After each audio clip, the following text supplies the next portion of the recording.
Hello friends, आज हम बात करेंगे नेटफ्लिक्स की वेब सीरीज़ कर्स्ड के 5th एपिसोड की। दोस्तों, अगर अभी तक आपने इस वेब सीरीज़ के बाकी के पार्ट्स नहीं देखे हैं तो वो पार्ट्स भी जाकर देख लें। लिंक्स आपको नीचे डिस्क्रिप्शन बॉक्स में मिल जाएंगे। दोस्तों, 5th एपिसोड की कहानी की शुरुआत होती है एक नए कैरेक्टर की एंट्री से। इसका नाम होता है कंबर द आइस किंग, और ये किंग ऊतर के आदमियों को मारकर उसको ये संदेश भेजता है कि वो असली पेंड्रैगन का वारिस है। अगली सुबह जब निमोए सोकर उठती है तो उससे मिलने इग्रेन आती है और निमोए उसे डीजियर के बारे में बोलती है। तो इग्रेन उसे बोलती है कि उसे खतरे के बारे में पता था, इसीलिए उसे कभी भूलना मत। इग्रेन आर्थर को शिकारियों के साथ भेज देती है ताकि वो लोग शिकार करके ला सकें।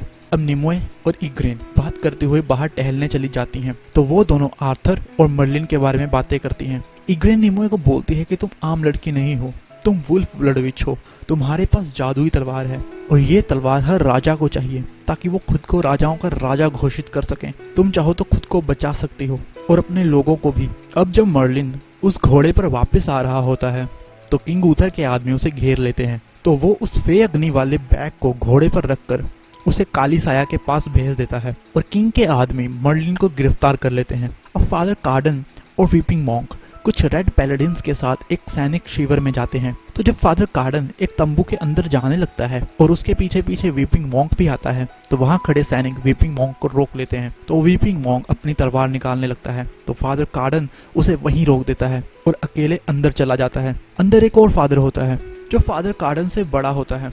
इसे फादर कार्डन परम संत कहकर बुलाता है और उसके आदर में जमीन पर लेट जाता है। परम संत फादर कार्डन से ये बोलता है कि तुम अच्छा काम कर रहे हो, तुमने अब तक कितने गांवों को शुद्ध किया। तब फादर कार्डन बोलता है कि बहुत सारे, लेकिन उनमें से कुछ तो गांव भी नहीं थे।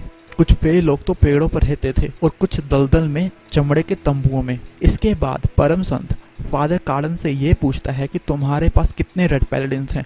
तो फादर कार्डन बोलता है कि 5000। इसके बाद वो पूछता है कि कितने मरे। तो फादर कार्डन बोलता है कि थोड़े से मरे एक बगावत में। तो परम संत गुस्से में फादर कार्डन को बोलता है कि तुमने उस छोटी सी लड़की को एक बगावत का नाम दिया है।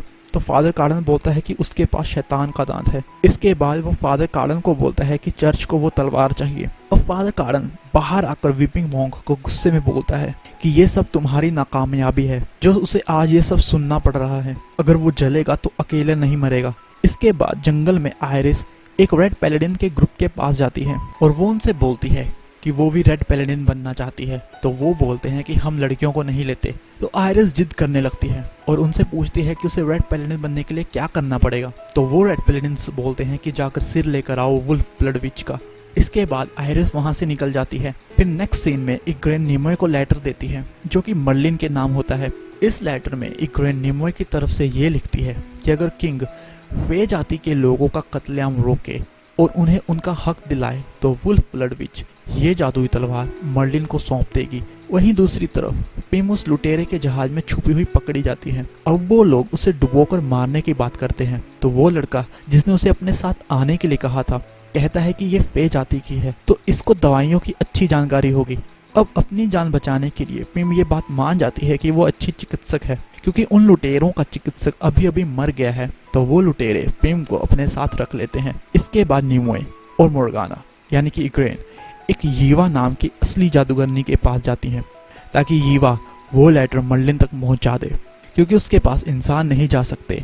तो निमोए अकेले ही अंदर उसके पास जाती है। फिर कुछ डिस्कशन के बाद यीवा निमोए का संदेश देने के लिए एक बाज को उठाती है और बोलती है ये किसी को भी ढूंढ सकती है।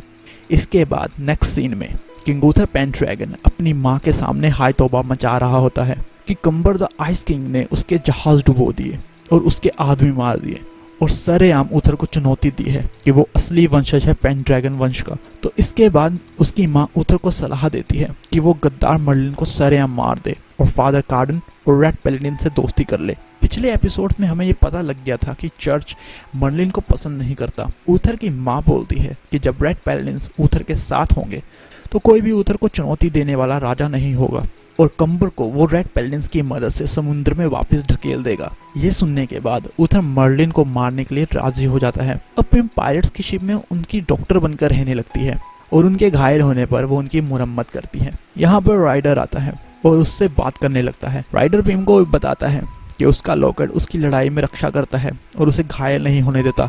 अगर उसके घायल होने पर ही वो पिम से मिल सकता है तो वो खुशी खुशी अपना लॉकेट छोड़कर लड़ाई में जाएगा। अब इधर उथर जेल में मर्लिन से मिलने आता है और उससे बोलता है कि तुमने मेरे साथ गद्दारी की है, तुम्हें जादुई तलवार के बारे में पता था लेकिन तुमने मुझे नहीं बताया और तुम्हारे हाल ही के बर्ताव को राजद्रोह मानते हुए तुम्हें मौत की सजा दी जाएगी। मर्लिन उसे बोलता है कि मुझे पक्की खबर मिली है कि तलवार मेरे पास आ रही है। तो उधर बोलता है कि तुम्हारे पास कल सुबह तक का ही वक्त है वो तलवार लाने का, उसके बाद भीड़ में तुम्हारा सिर होगा। ये बोलकर वो वहां से निकल जाता है। इधर जंगल में आयरिश शिकार करके खा रही है। तभी वहाँ कुछ फे लोग आते हैं तो आयरिस उन्हें खाना खाने के लिए देती है। तो फिर वो फे लोग उसे बोलते हैं कि तुम हमारे साथ चलो, हम तुम्हें एक जगह लेकर जाएंगे। इसके बाद वो लोग आयरिस को नीमोस में ले आते हैं जहाँ पर नीमोए यानी कि वुल्फ ब्लड विच है। यहाँ पर एक फे औरत नीमोए को बताती है कि एक ग्रीन नाइट नाम का शख्स है। वो फे लोगों को ढूंढकर उनको बचाता है। अब अगली सुबह जब भीड़ के सामने मर्लिन की गर्दन काटी जाने वाली थी तो युवा का बाज नीमोए का संदेश लेकर आ जाता है जिसमें लिखा होता है कि वुल्फ ब्लड विच वो तलवार सिर्फ मर्लिन को ही देगी। ये सुनकर उथर मर्लिन को मारने का इरादा छोड़ देता है और उसे अपने सामने दरबार में लाने के लिए कहता है।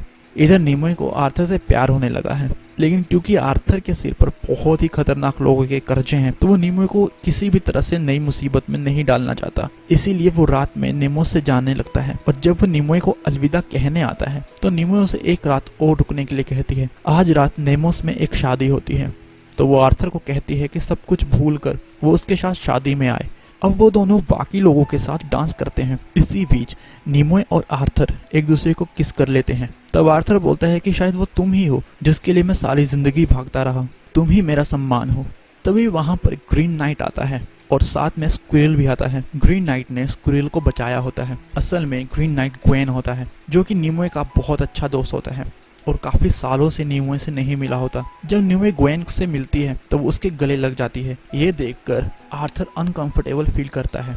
वो जब दोनों का इंट्रोडक्शन करवाती है तो वो ग्वेन को अपना सब बताती है और आर्थर का इंट्रोडक्शन करवाते हुए उसे दोस्त बताती है। नीमोए आर्थर को बोलती है कि उसे ग्वेन से बहुत सारी बातें करनी है, इसीलिए वो आर्थर को शादी में अकेला छोड़कर ग्वेन के साथ चली जाती है। प्यार अभी अभी शुरू हुआ है और लड़की लड़के को जलाने लगी है।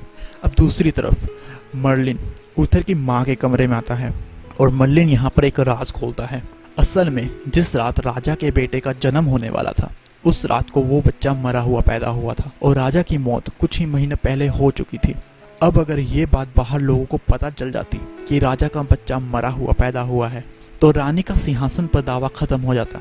इसलिए दाई चुपके से महल से बाहर गई और अपनी पहचान की एक औरत से उसका अभी अभी जन्मा बच्चा सोने के सिक्कों के बदले खरीद लेती है और उस बच्चे को राजा का बेटा बता देती है। और कुछ दिनों बाद इस बारे में जिन भी लोगों को पता था उन सब की मौत हो जाती है सिवाय उस दाई के, क्योंकि मर्लिन ने उस दाई को अपनी हिफाजत में कहीं छुपा रखा था। यानी कि उथर असली राजा नहीं है और अगर अब वो दाई सामने आ जाती है तो क्या होगा, ये बोलकर मर्लिन वहां से चला जाता है। अब इधर नेमोस में नीमोए और ग्वेन आपस में तलवार के बारे में बात कर रहे होते हैं तो ग्वेन नीमोए को बोलता है कि ये तलवार हमारा इतिहास है और हम इसे ऐसे ही किसी को भी नहीं दे सकते, खासकर मर्लिन को, क्योंकि मर्लिन इंसानी राजाओं के तलवे चाटता है। नीमोए को वो तलवार उसे दे देनी चाहिए, ना कि मर्लिन को। तो नीमोए बोलती है कि उसकी माँ ने यह तलवार मर्लिन को सौंपने के लिए कहा था, ये उसके अंतिम शब्द थे, इसीलिए वो तलवार मर्लिन को ही देगी। फिर नीमोए बोलती है कि उसकी माँ बिना भरोसे के किसी को भी ये तलवार देने के लिए क्यों कहेगी।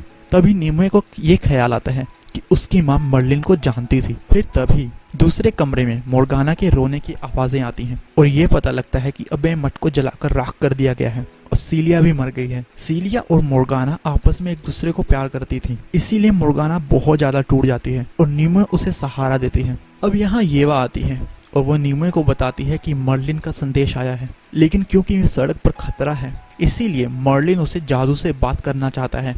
इसीलिए येवा एक रस्म पूरी करती है और आत्माएं नीमोए और मर्लिन की यादों को उसी मंदिर में ले जाती हैं जहां नीमोए की मां की मौत हुई थी। अब मर्लिन नीमोए से ये पूछता है कि तुम्हारा इस जगह से क्या रिश्ता है, तो नीमोए उसे बताती है कि इसी जगह मेरी मां की मौत हुई थी। ये सुनकर मर्लिन नीमोए से आंखें चुराने लगता है। तब नीमोए मर्लिन से ये पूछती है कि मेरी माँ ने तुम्हें ही तलवार देने के लिए क्यों कहा। तो मर्लिन नीमोए से वापस सवाल करता है कि तुम्हें क्या लगता है, तो नेमो उसे जवाब देती है क्योंकि तुम मेरे पिता हो। और दोस्तों यहीं पर यह एपिसोड खत्म हो जाता है।